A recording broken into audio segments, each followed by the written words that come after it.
전염병과 전쟁으로 온 세상이 지금 진동을 하고 있습니다. 이웃 나라 인구 2600만 명의 국제도시 샹하이, 아주 세련되고 국제화된 도시인데 코로나로 인해서 한 달째 지금 봉쇄가 되어 있습니다. 우리는 지금 코로나인데 다 풀어버리는데 이게 코로나 때문인지 뭐 때문인지 모르겠어요.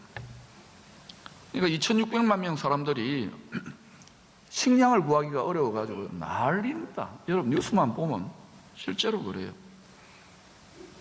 이게 중국 전역으로 좀 확산될 가능성이 있다고 그러는데, 식량 위기가. 세상을 깊이 연구하고 바라보는 전문가들은 온 세계를 진동시킬 이 다음 이슈는 기후변화에 따라오는 식량 위기일 것으로 전망을 하고 있습니다. 이런 메가 트렌드에 아주 민감한 우리가 모르는 고급 정보들을 갖고 있는 세계적인 거부들은 이미 엄청난 규모의 농지를 구입을 다 해놓았습니다. 돈 벌려고. 물론 그뿐만 아니라 생산에다가 판매까지 잡아야 되니까 세계적인 메이저 곡물 회사와 식품 회사에도 막대한 투자를 해서 돈 벌 준비 다 끝났어요. 식량 위기 안 와야 되는데 왜 세상이 이렇게 돌아갈까요? 돈을 왜 이렇게 벌려고 할까요? 돈이 최고 아닙니까? 돈 없으면 집에 가서 빈대떡도 못 부쳐 먹어요. 밀가루 어디서 삽니까? 돈이 왕노릇하고 돈 앞에 예수 믿는 자들도 굴복하게 만드는 시대가 되어가고 있는 것을 감을 잡으시기를 바랍니다. 그런데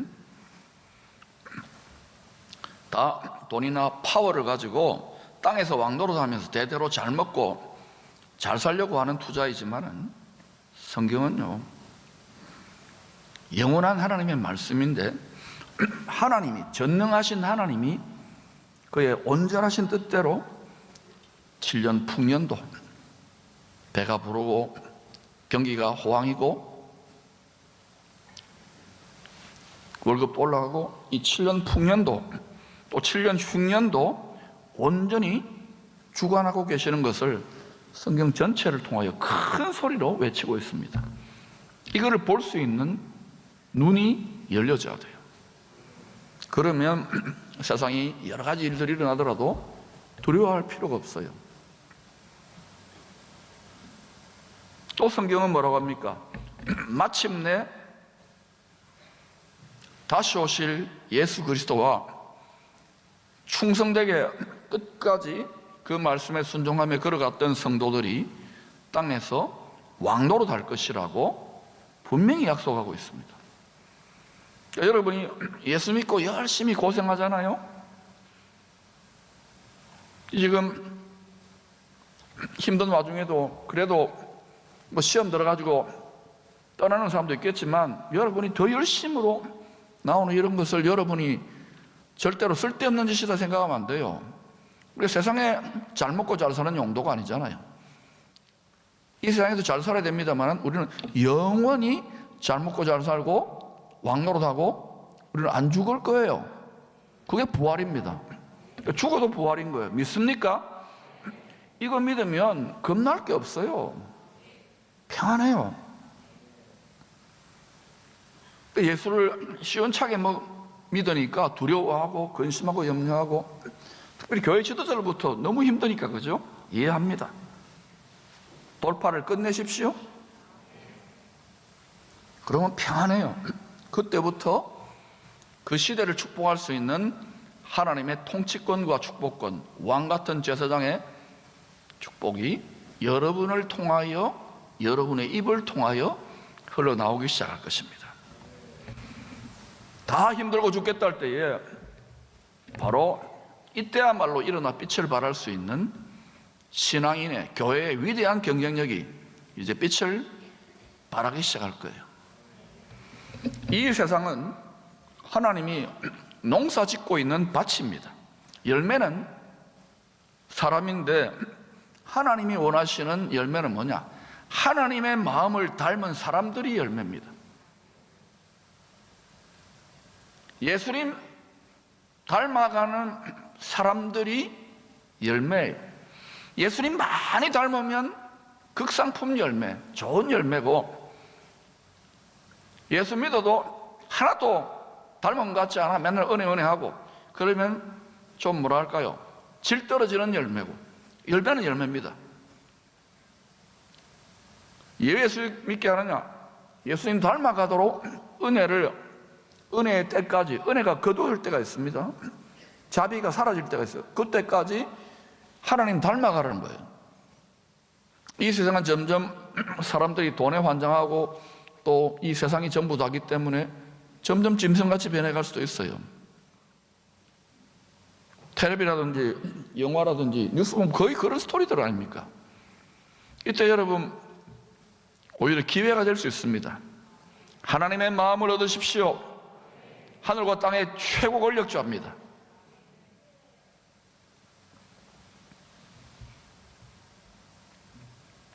하나님의 마음을 온전히 얻을 때 하나님은 테스트합니다. 진짜 끝까지 따라오는지. 다 예수님을 배신 때리는데 우리는 주님을 늘 배반하나 그러잖아요. 앞으로 점점 하나님이 흔들어 놓고 많은 자들이 배도한다 그랬어요. 이겨낼 수 있기를 축원합니다.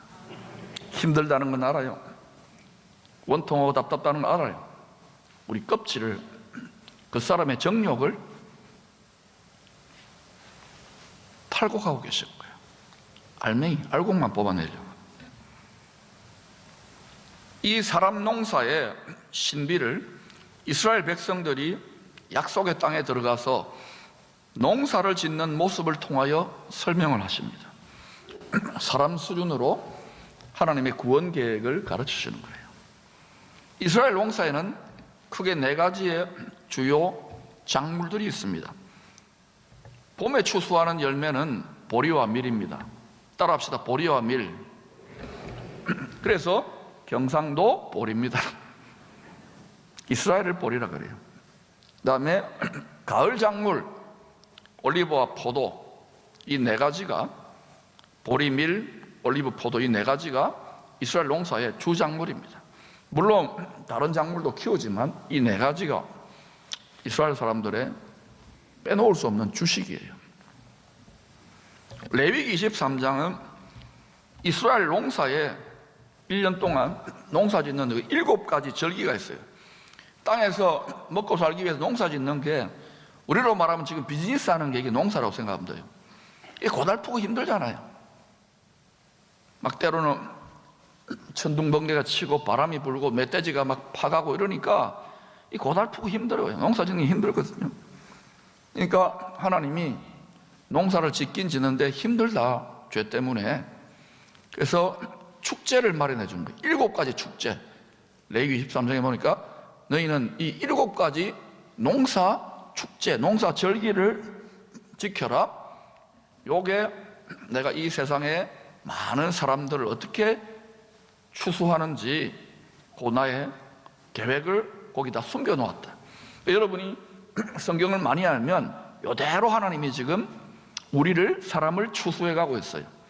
그런데 믿는다 하면서 또 쭉쟁이, 순종 안 하고 세상 사람들하고 다를 것 같고 점점 욕심 꾸러기 되어 가면 어떻게 되느냐? 쭉쟁이가 돼요. 막 바람이 치잖아요. 흔들리잖아요. 그러면 날아가 버려요. 전부 다 자기는 알곡이고 알맹이인 줄 아는데 정직하게 하나님의 자신을 한번 돌아봐야 돼요. 성령으로 충만하고 말씀으로 충만하고 이 시즌에도 그 얼굴에서 힘들지만 얼굴에 희망이 있고 밝음이 있고 그 말이 긍정적이고 축복을 선포하고 은혜를 선포하고 힘든데도 나누고 섬기고. 이번에 여러분 너무 감동했어요. 우크라이나 또 울진 산불, 우리 장로님들 믿음이 작아. 그보다 3배를 해, 3배를 여러분이. 할렐루야. 근데 신비한 것은 온전한 11조는 안 해도 돼요. 여러분, 온전한 11조 의무가 뭔지를 알아야 돼요. 하나님이 세금 뜯습니까?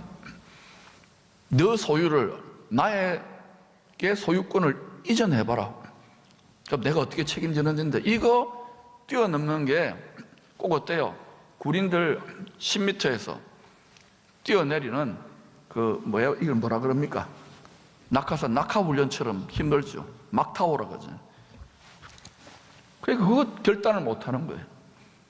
여러분, 꾸준히 해보세요. 지금같이 힘들 때에 꾸준히 해보세요. 그래서 여러분, 열체조 비유를 해놨잖아요. 등불 밝기 기름 준비하라고. 우리 영혼이 등불이에요. 우리 마음이 등불이에요. 지금 여러분, 이렇게 세상이 막 하고 얼굴 어둡고 막 부정적이고 기도를 해도 막 원통한 막 이러면요, 기름이 없는 거예요. 시커먼 거예요. 속이 시커멓고 얼굴도 어렵고 말도 부정적이고요. 그런데 어때요? 기름을 잔뜩 준비한 성도들은요, 막 혼자서 좋아요. 여러분, 부지런히 지금까지는 기름 장만 못했다면 지금 기름 장만할 수 있기를 축원합니다. 성령의 기름 장만할지어다. 마음이 밝아져야 돼요. 마음이 안 밝으니까 생활 선교사들이 가물에 콩 나듯이, 그러나 어느 순간 이 득도를 하고 예수 안에서 믿음의 도가 통하면은 내 심령에서 중심으로부터 뱃속으로부터 심장으로부터 큰 기쁨의 좋은 소식이 피부세포 하나로 깨달아지면 전하지 않을 수 없어요. 그 티핑 포인트, 그 분기점이 분명히 올 줄로 믿습니다. 결국은 어린 양의 아내들 들러리 말고 왕비가 주와 함께 왕노릇하는 왕 같은 제사장이 되는 거예요. 농사의 비유로는 천국 곳간에 처음 익은 열매들로 극상품 열매지요. 첫째 부활에 참여하는 자들이 천년 동안 세세토록 왕노릇하는 거예요. 그렇다면 어떤 성도들이 하늘에 예비된 보좌들에 앉아서 주와 함께 왕노릇하는 특권을 누리는 첫째 부활에 참여하게 될까요? 지금부터 잘 들어야 돼요. 다 끝나가니까. 4절은요, 예수를 증언함과 하나님의 말씀 때문에 목배임을 당한 자들의 영혼들과 순교자들은 말이에요. 진짜 피 흘린 자들. 전문가들 하면 7천만 명 이상이 지금까지 예수 이름 때문에 순교했답니다. 왕노릇할 자들이죠. 또 짐승과 그 우상에게 경배하지 아니하고 살아서 그들의 이마와 손에 표를 받지 않은 자들이 살아서 그리스도와 더불어 천년 동안 왕노릇하리라. 이 유명한 거 아닙니까? 짐승의 표. 이거요, 기술 다 세팅되어 있습니다. 이 혼란 가운데 딱 파워만 잡으면 이게 받으면 돼야 안 돼요? 하나님의 대책이 있을까요? 있습니다. 알아야 되겠죠? 나는 특별히 높은 지위에 있는 분들이 이 나라에, 이 민족에 이것을 딱 해서 온 백성들을 열방을 축복하는 빌라델비아 민족으로 삼았으면 좋겠어요. 그리고 열방의 큰 기쁨의 좋은 소식을 전하는 통일 대한민국의 시즌이 열릴지어다. 첫째 부활 성도들 자격이 있죠. 왜냐하면 육체적인 순교거나 아니면 심령으로 순교하는 거예요. 여러분, 기쁨의 교회에서도 어때요? 다들 뭐 힘들다, 괴롭다, 기도도 안 하고 이러는데요, 교회 가지고 마음을 찢고 자기 기도도 안 해. 막 이스라엘, 일본, 막 또 막 목사 그런데요, 뭐 오래 다녀도요, 마음이 살쪄가지고 그런 기도 안 하잖아요. 죄송하지만 심령 순교자가 아닙니다. 그런 분들은 세상에 먹고 살려고 턱 받아버려요. 잘 읽어보세요, 성경을. 이 비유와 상징이 아닙니다. 세상 돌아가는 걸 보시기를 축복합니다. 5절은 첫째 부활이 아닌 나중 부활에 대해 말씀합니다. 11절 후반부도 그래요. 그 나머지 죽은 자들은 첫째 부활 말고, 그러니까 첫째 부활한 사람들은 천년왕국이 진짜 있다면 그때 이미 부활한 상태에서 예수님처럼 하늘과 땅과 벽도 뚫고 왔다 갔다 하는 게 물질계와 연결을 초월해버리는 거예요. 이왕이면 그게 신날 거 아닙니까? 신났나요? 저는 그거 사모하는데, 그 나머지 죽은 자들은 그 천년이 차기까지 살지 못하더라. 이는 첫째 부활이라. 앞에 그 설명하는 거예요. 11절 이하에서 나머지 죽은 자들은 어떻게 되느냐? 믿는 자든 믿지 않는 자든 어떻게 되느냐? 나머지 죽은 자들의 나중 부활에 대해서 설명합니다. 크고 흰 보좌에 앉으신 의로우신 재판장, 예수님이죠. 크고 흰 보좌, 이걸 백보좌라고 해요. 백보좌, 하얀색 보좌에 앉으신 의로우신 재판장이 죽은 자들의 살아생전의 행위를 따라 무엇을 믿고 행했는가? 사람들은요, 무엇이든지 믿고 행하게 돼요. 내 주먹을 믿거나 돈을 믿거나 강아지를 믿거나 자기 건강을 믿거나 권력자를 믿거나 예수를 믿거나, 예수를 믿어도 제대로 믿어야 되고, 살아생전의 믿음의 행위를 따라 책들에 기록된 대로 재판을 받을 것이래요. 재판장에 법률 서적이 있잖아요. 생명책도 있어요. 여기에 행위책도 있고. 이때 여러분, 이 책들에 우리가 지금 뭐 세상 사람들은 물론이고 예수 믿는 우리 모두는요, 보다 천국의 놀라운 기술로 CCTV로, 천국 CCTV로 우리 속에 생각했던 거 전부 다 데이터 다 처리됩니다. 여러분 이불 속에서 막 욕한 거 있잖아요. 박 목사 욕했어요, 안 했어요? 회개하세요. 삭제 처리하세요. 딜리트 처리. 다른 성도들 저주하고 욕하고 비난하고 하면 안 됩니다. 안 할 수가 없을걸요. 그래야 시원하니까. 하고 나서 빨리 삭제하세요. 알겠죠? 알겠죠? 그 말을 자기가 씨를 먹어요, 나중에라도. 그러니까 정말 말씀대로 순종 안 하는 게 우리 체질이거든요. 여러분 분명히 성경에 다 기록했습니다. 우리 말에 책임져야 돼요. 그래서 여러분이 하나님처럼, 예수님처럼 말하려고 하면은 여러분이 어때요? 그 말의 열매를 먹어요. 첫째 부활자가 되는 거예요. 이때 첫째 부활에 참여하지 못하고 하얀색 보좌 앉은 분에게 재판을 받는 분들 중에 이제 예수 믿고 믿음 지키는 사람들은 생명의 부활을 하시잖아요. 이건 보편적인 일반적인 의미에서 부활이에요. 부활절날. 그러나 믿지 않고 죽은 분들 또는 믿다가 타락한 분들은 하나님의 말씀대로 형벌의 부활. 형벌을 어디서 받습니까? 영원한 감옥에서 받아요. 탈출 못합니다. 좀 봐주면 안 되거든요. 봐주면 천국이 무너지잖아요. 죄가 들어오니까.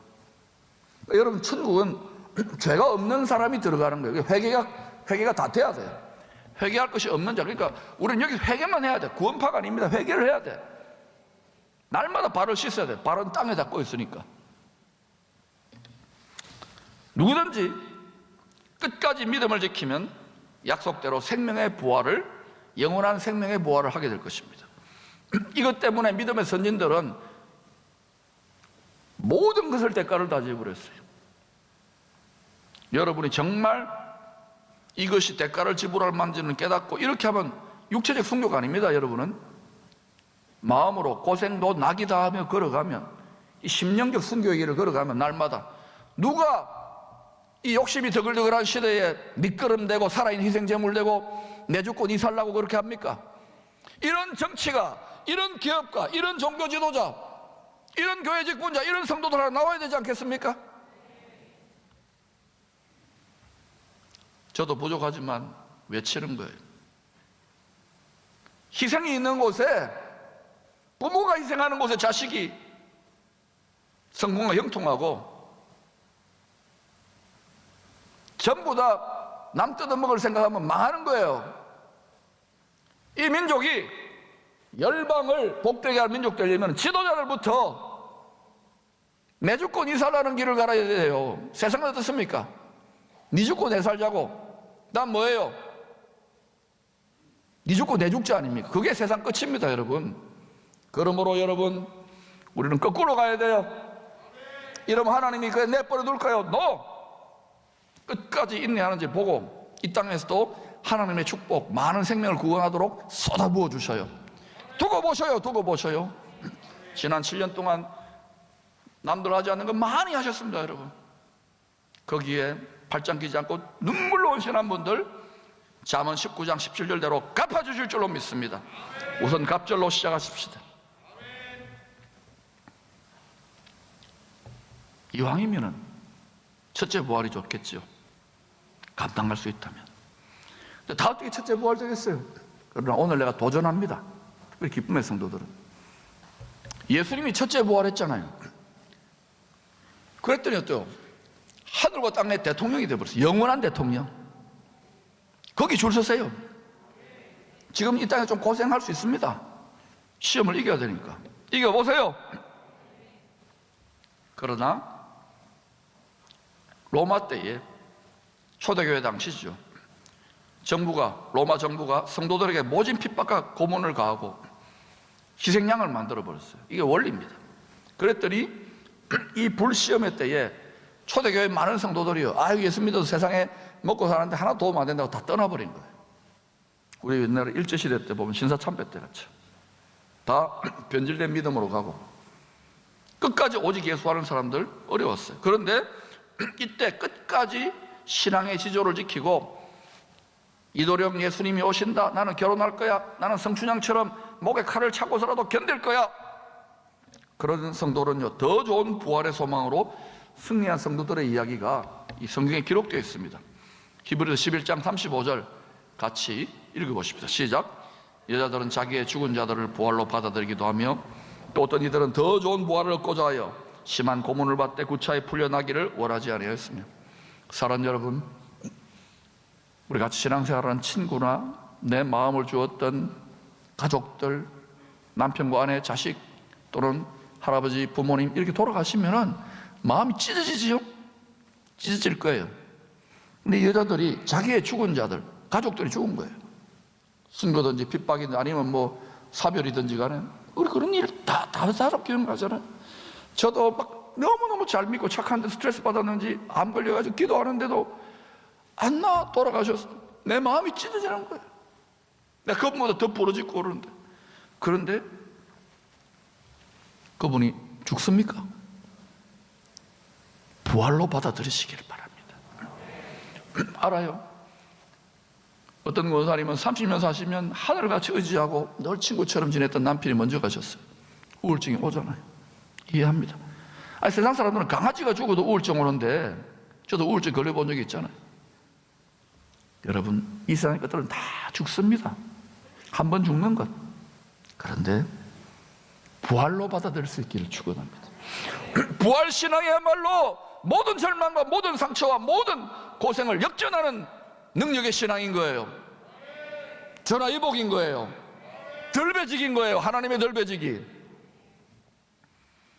또 어떤 이들은 더 좋은 부활, 이건 뭘까요? 극상품 부활. 해의 영광이 다르고 달의 영광이 다르고 별과 별의 영광이 다르고 더 좋은 부활, 첫째 부활이죠. 주와 결혼하여 왕비로서 보좌에 앉아 왕노릇하는 부활, 왕궁에서 사는 부활. 진짜 그런지 여러분이 성경을 읽어봐요. 그런데 하나님이 이 세상을 큰 성 바벨론같이 흔들어 놓고 누가 정말 극상품 열매인지를 가리는 것 같지 않습니까? 이게 목사 이야기를 듣지 말고 여러분이 여러분의 자녀들과 가족들을 위하여 성경을 공부하시고, 특별히 생선 아카데미, 좀 과장되게 이야기해요. 과장되게 이야기해요. 전 세계에서 제일 좋은 아카데미니까 열심히 공부하시기를 축원합니다.